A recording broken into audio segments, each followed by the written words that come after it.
এই স্বার্থপর পৃথিবী কারো কথা মনে রাখে না, কারো জন্য থেমে থাকে না, কেউ তোমারে মনে রাখত না। তুমি মরে গেলে কারো হাতে সময় নাই তোমারে কান্দে লইয়া কান্দলে, কারো হাতে সময়। এ বাফেরে দুপুরবেলা জানাজা দিছে, আসরের পরে বাফের জানাজা হইছে, কত কান্দা কানছে জিফুতে। এশার নামাজের পরে পাশের ঘরের থেকে ভাত তরকারি আনছে, এর ওই পেট ভরে ভাত খায়।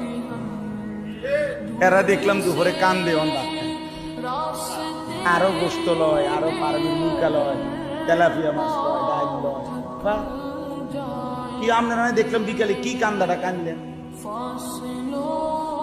বুঝেন? অর্থাৎ বুঝাইতে চায় ওনার জন্য তো আমি না খাইয়া মরে গেলে হইতো না, ঠিক আছে কাঁদছি তো।